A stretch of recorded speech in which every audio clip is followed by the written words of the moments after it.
The back is the hardest body part to develop. Many people might argue with me in this one and say, no, legs are the hardest body part to develop. And while I agree that there's nothing more intense than a leg training session, most people can develop pretty impressive legs, provided that they train hard, get very strong on big compound movements, and train consistently over time. Back training is another animal altogether. It's not just about getting stronger and moving some heavy weight, but performing each exercise with the correct technique and execution so that the back muscles are being worked and not every other muscle in the body assisting a weight from point A to point B. Easier said than done. And that's why I'm going to break down my top 10 back training tips in this video. When I first got into bodybuilding, I got strong pretty fast. I applied that same heavy progressive training mindset to all of my lifting. My chest grew, my arms grew, my legs grew, but my back, it definitely lagged behind. And it literally took me years before I finally realized how to train back properly. But once I implemented these tips that I'm going to share here, my back actually started developing at an even faster rate than the rest of my body. So here's the top 10 in no particular order. Number 1,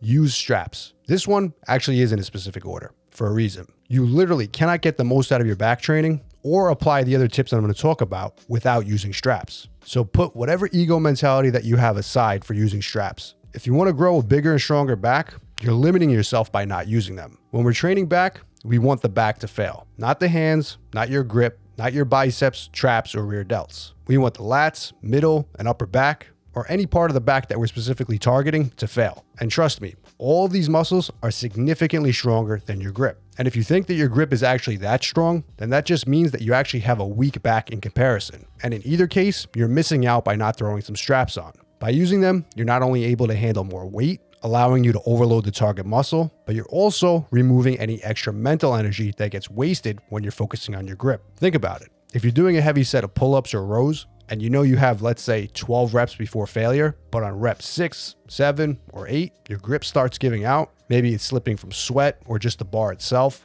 Every single rep that you perform from there, you're now going to be mentally focused on your grip, not on your back. This will cause you to lose mind-muscle connection, and your focus, it's just not where it should be, and that is inside the target muscle. When this happens, it just leads to poor quality of work, and overall, your back will suffer. Now, did I convince you to use them yet? If not, let's dive right into number 2, and that is pull with the elbows. Back training is not about pulling a weight. Back training is all about moving your elbows under resistance. If you want to get the most out of your back training, your objective is that on any back movement that you perform, to lead the movement with the elbows. For lat pull downs, you shouldn't be focused on pulling the bar down to your chest. All this does is leads you focusing on moving the weight from point A to point B. That generally forces you to use any muscle group as necessary, including the arms, the shoulders, and the traps. That is not your goal. Your goal is at the bottom of the movement to contract the muscles as hard as possible under load. That's what leads to greater lat activation on the lift. Now, when you're performing barbell rows, dumbbell rows, or any other type of row variation, again, your goal is not to pull the bar to the stomach. You're pulling the elbows back as far as possible. And the end range of motion just so happens to be when that bar hits your stomach. Now, using lifting straps to perform this technique, this frees up not only mental energy, but physical as well. Because now, you're locked into that bar with straps. When I do this, I'm not gripping as hard. I'm literally just holding those straps in place. And even with 200 to 300 pounds of resistance, that doesn't take much effort. And now, by letting go of my grip slightly, I'm not contracting my biceps as hard. And I'm able to almost completely remove them from this lift. Because now,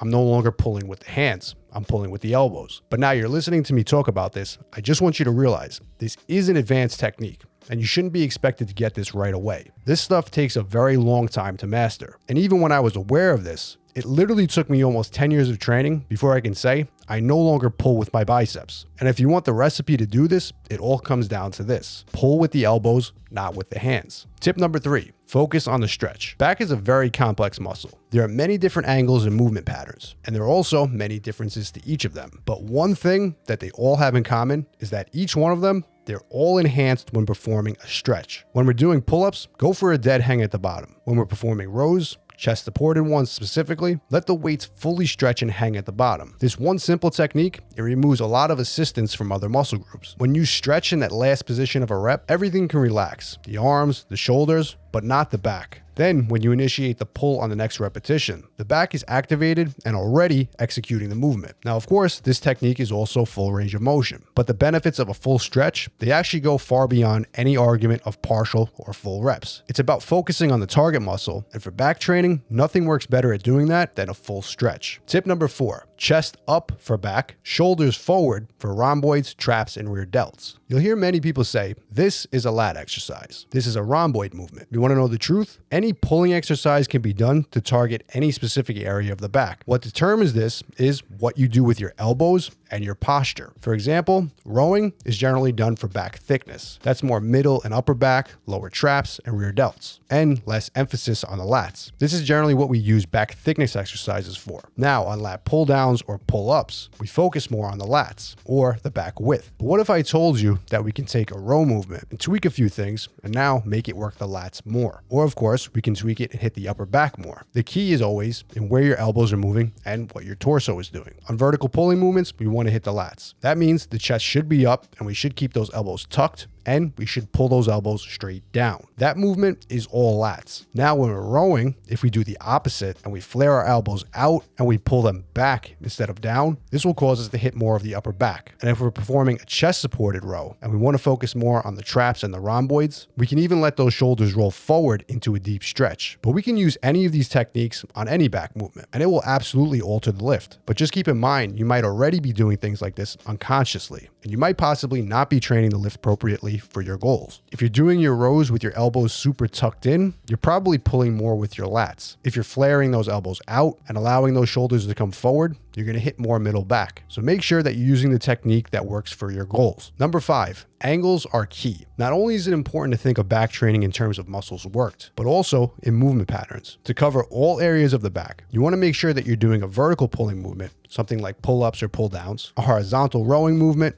that's something like barbell, dumbbell, or cable rows, a hip hinge movement that'll target the lower back, that's any deadlift variation, Romanian deadlifts, stiff leg deadlifts, and even hyperextensions can be done here. And finally, a pullover variation. That mainly targets the lats and intercostal muscles. And if you want complete development of the back, you should be incorporating at least one exercise for each of these movements. Tip number 6, remove any momentum. There is never a case in back training where momentum works in your favor. You might think that that's true for every body part, but things like a cheek curl or a loose form on lateral raises done at the end of a strict set to failure, they actually have some benefits and application. But back training, that isn't the case here. Rows done with an excessive swinging motion, they place a much higher risk of injury than any of these other exercises. And this also always leads to less tension on the target muscle. Swinging or kipping on a pull-up, that might get you more reps. But trust me, the lats are not working any harder. Any way that you can remove momentum from a back exercise, it'll work in your favor. Pausing in the stretch position for 1 second or more, that's one simple technique that you could use on virtually all back exercises. Tip number 7, we're going to focus on those vertical pulls. Any vertical pulling movement that you do should be because you're focusing on the lats. Of course, with some extra attention to the upper back. To accomplish this, we want the elbows as close to the body as possible. And we want to pull those elbows straight down on every rep. If done correctly, you should feel those lats contract very hard at the bottom of the movement. And performing these lifts with underhand grips or neutral grips, we could even take this a step further by bringing the elbows out in front of the body. This allows us to really focus on keeping them close and pull them straight down. Number 9, we're going to focus on horizontal pulling. When we're rowing, we want the upper and middle back to work as hard as possible. To accomplish this, we want the weight to move as far out in front of the body as possible. And now we want to pull those elbows back. When doing barbell rows, you'll feel them much more in the target muscles by doing them more bent over. And you can even exaggerate this by setting the weight down completely or using smaller plates for a greater range of motion. When guys cheat on this exercise and they sit very upright, the weight then hugs the body and they perform more of this dragging motion to pull the weight up. And on this movement, the lats actually kick in more as well as the traps to complete the rep. And although this is not necessarily a bad way to perform this lift, but it's not necessarily how you should train to target back thickness, which is what rows are ideal for. Dorian Yates is actually a great example of somebody who did this on purpose. He would perform his Yates rows, which was basically a barbell row done very upright. However, he did this exact technique specifically to target more lats. So just make sure that if you're doing your rows for upper back thickness, you'll get more out of them by performing them more bent over. And finally, tip number 10, we're going to focus on those hip hinges. You have to have a movement in your training that targets the lower back. Most exercises that you perform for back will require a static contraction of the lower back, but you won't maximize your full development development without one exercise that specifically is a hip hinge movement. Conventional deadlifts can be great here, but they also come with a greater risk to reward ratio specifically for bodybuilding. By using movements like stiff leg deadlifts or